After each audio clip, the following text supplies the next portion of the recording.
I want to talk about how to get booked on podcasts and really what that looks like and how you could go out there and do it yourself.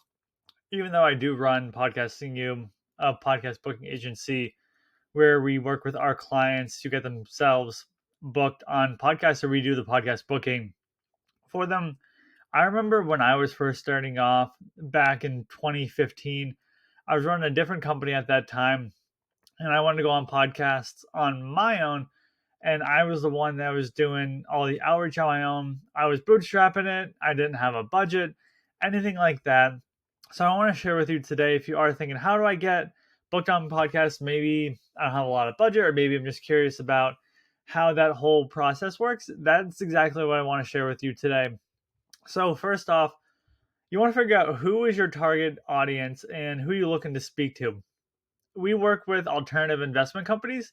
So if you're a real estate investor that's raising capital, it's going to make more sense to go after your high net worth investors, your doctors, your lawyers, dentists, medical sales professionals, and different individuals like that. If you're a real estate coach, then maybe it makes more sense to go after real estate specific podcasts. And then you can even go down from there. You can go into more your niche. If you're a multifamily investor, maybe you want to go on multifamily shows. If you're a wholesaler, you do fix and flips, maybe you want to go on those type of shows. So you really got to define your target audience and not just say, I'll go on any podcast that's out there. One, it's going to be insanely hard to get booked on every podcast that's out there, or get yourself booked on every podcast that's out there.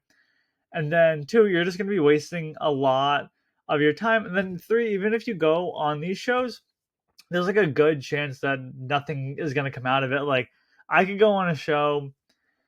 I'm trying to think, like I could go on a health coach podcast, talk about podcast guesting. But when I mentioned our target audience is these alternative investment companies, well, that's not going to work out so much when I'm talking to their audience. So you want to make sure that you're speaking to the right audience. From there, it's researching and building out your list of podcasts. So there's a couple of ways you could do this. Let's say if you're a real estate investor, one tool, or I would say a couple of tools you could do. One's called Listen Notes, one's called Raphonic. I do really like both of them.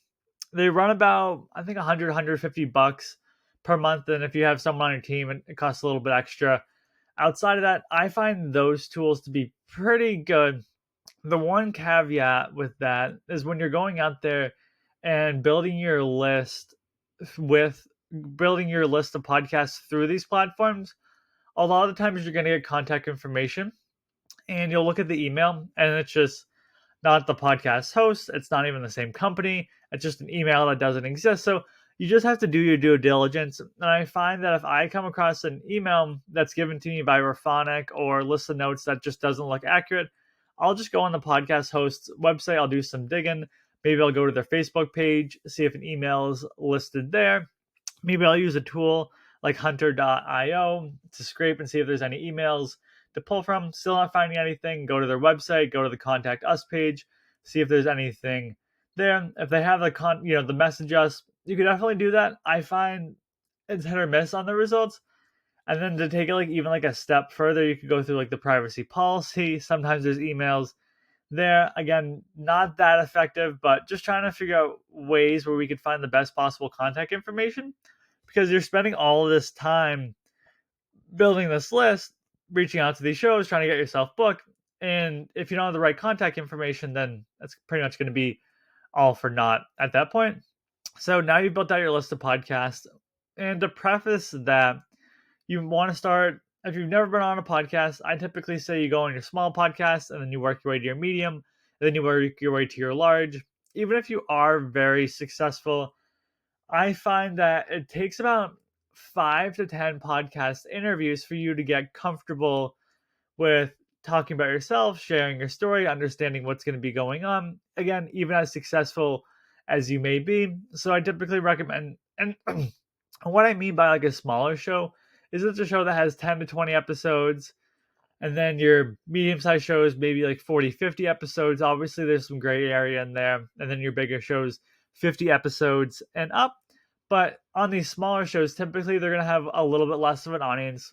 Not as many people listening to these shows. So what you can do is try to get on these shows. It's probably going to be a little bit easier for yourself to do it.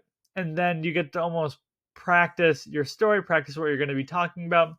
But then that podcast host gets the benefit of not having to find a guest for that specific episode.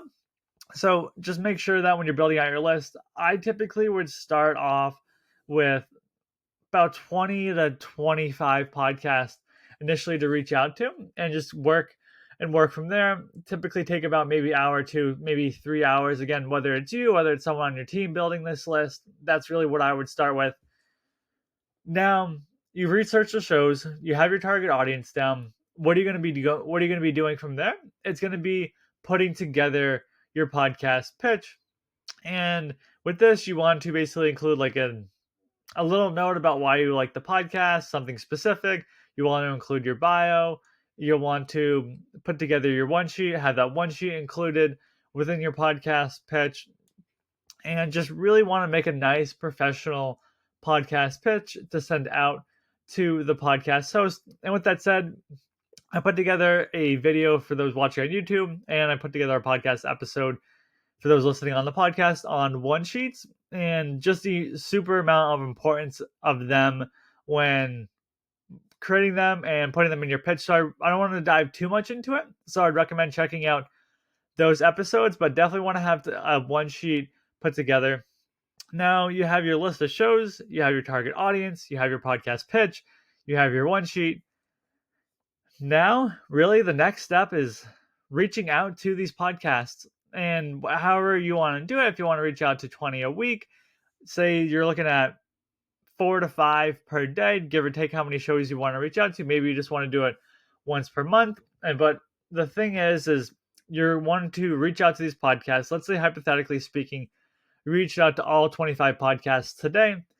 I recommend following up about 7 to 10 days later and just saying, hey, just reaching out, checking in to see if you want to have me as a guest on your podcast, just something along those lines. You could potentially follow up a third time, but I don't want to be like annoying to the podcast host and follow up like 4 and 5 and 6 and 7 and 8 and 9 times. I just want to follow up enough where the podcast host, I know they got my message. I don't want to be like annoying about it, because there's going to be no's, there's going to be unresponsiveness. It's just part of the industry. It's part of what happens. So just make sure that you are following up with these podcasts. And then above all, just being consistent. Podcasting is really a long-term strategy, where if you had an interview today, most likely it's going to be out 4 to 6 weeks from now. So there is a little bit of a lead time with that, but you just want to be consistent. And maybe 20 podcasts is a lot, but if you get, say, 6 to 8 interviews out of that, so you're looking at about an interview a week to an interview or 2 interviews a week, depending on how long your time is. Most interviews I just block out an hour on my calendar. Usually most of them don't go an hour, but I just find that that's what works best for me in my schedule. But you just want to be consistent, whether that's I'm going to reach out to 5 podcasts a week, whether that's I'm going to reach out to 20 podcasts on the first of the month. And again, you just want to be consistent with that, and really, it almost like is a snowball compounding effect, where initially maybe you get on a couple, then all of a sudden you get on like a little bit more. And then pretty much every single week you have new podcast episodes coming out. You can take those episodes, you can use them on social media, and there's just so many things that you can do with it, but you just really got to be consistent. I find people will go on 5 podcasts, they'll go on 10 podcasts over a 6-month period, and then that's it. And then they're done. And then maybe they want to restart again another 6 months, but now they lost a little bit of their touch. They don't have as much of their story. So again, you just want to be consistent. And I guarantee you, if you use this strategy, you will be able to get booked on podcasts. But I hope that was super helpful today, and really good overview on how to get yourself booked on podcasts and exactly what we do for our clients at Podcasting You.